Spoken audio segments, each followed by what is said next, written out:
Hi, my name is Stephanie McGrew, and this is my persuasive speech, and here's my audience.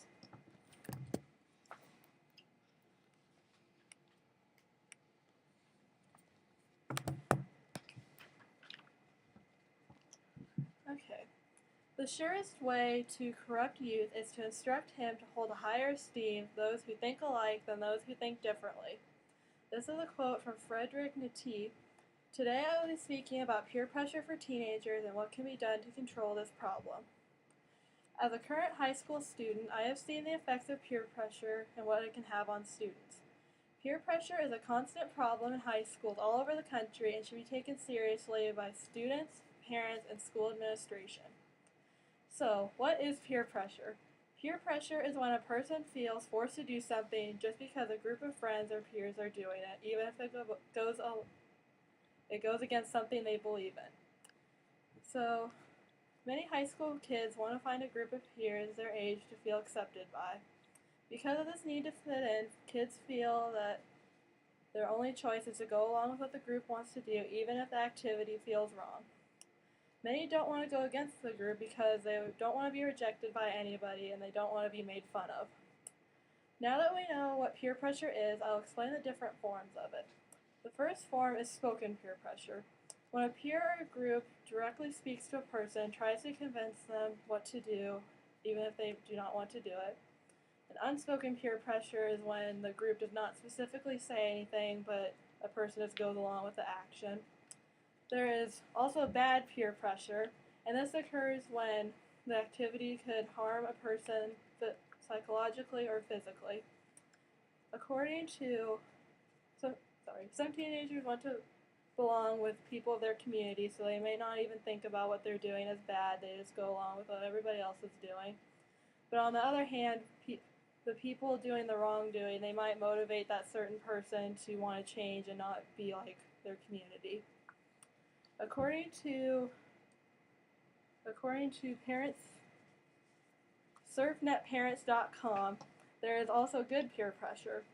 Not all peer pressure has to be a bad thing, because some peers can motivate their friends to do well in school or try new activities.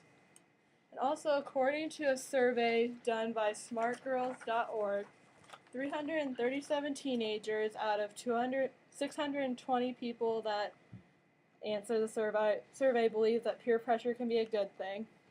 This here represents the people that agree that peer pressure can be good, and that is more than all these other answers, which is they strongly disagree, and they disagree and strongly agree that it can be a good thing. So that is the largest margin there.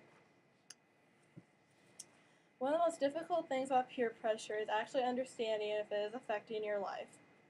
So how do you know if you or someone you know is giving into peer pressure? Most people face situations where they will feel pressured. They may feel sad, anxious, guilty, or disappointed with themselves. If you feel this way, you've probably given into some sort of peer pressure. So what can parents do if they believe their teenagers are giving into peer pressure? It is important for them to get to know their friends, to be open about what their teenagers are feeling, be involved and listen to them, and set clear rules and expectations. After learning the signs, here are some statistics that will help put the effects of peer pressure into perspective. The website familyfirstaid.com gives the following statistics from respectable sources about the effects of peer pressure and the actions that students can do. According to the Adolescent Substance Abuse Knowledge Base, it reports that over 30% of teens are offered drugs in high school. And according to the United States Department of Health and Human Services, 74% of high school students have at least tried alcohol, and 3 million teenagers have smoked according to the American Lung Association. According to a Pew Research Center survey, this question asked people what they believe to be the biggest contributor to the use of illegal drugs, and the number one cause people believed the reason people use illegal drugs was peer pressure, which is at 82%. And that's even more than the factor of lack of parental supervision and the availability of drugs. So this is a huge thing because they believe peer pressure was the number one cause. After these shocking statistics, here are some ways to deal with peer pressure. It is important to know how to stand up against peer pressure. It is very difficult, but according to the coolspot.gov website, there are some techniques that could help you out of a situation. The first thing to do is stand up straight, look the person in the eye, say how you feel, don't make excuses, and most importantly, be confident in what you're saying. Like I said before, there are many reasons why teenagers may feel the need to succumb to peer pressure. The first thing is they're afraid of being rejected, they want to be liked, or they don't want to lose a friend, and they don't want to be made fun of. Now that I've stated some tools to use against peer pressure, I'll explain why people should take an interest in this very important issue today. It is important to stand up against peer pressure because the effects that peer pressure could have on a student could last them their entire life. The first effect could be actually physical, so if a student takes part in drugs or alcohol, they could be damaging their health in the long run. And also, when they're under the influence of these substances, they cannot make informed and reasonable decisions, and these decisions could be deadly.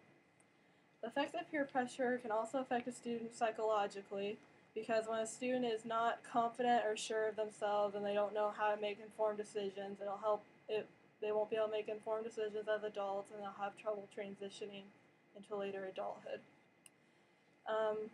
I have seen many effects of peer pressure in my school. I know there are many people who are very smart and they could do very well in school, but they just don't really care anymore, and all they care about is being with their friends and doing the things that they're doing.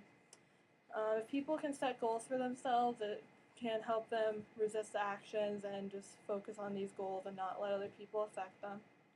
Setting goals and not letting other people control your life is a very important step in controlling peer pressure. So, in conclusion, peer pressure is a constant issue that may never completely go away in our society. But if people have the right tools to deal with pressure, it can be a daily thing, but it doesn't have to control a person's life. I realize it's a difficult issue to deal with, but helping youth cope with peer pressure could really save someone's life. I hope I've given you something to think about and have persuaded everyone to take the issue of peer pressure seriously.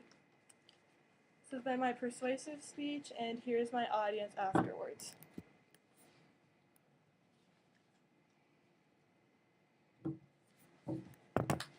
Thank you.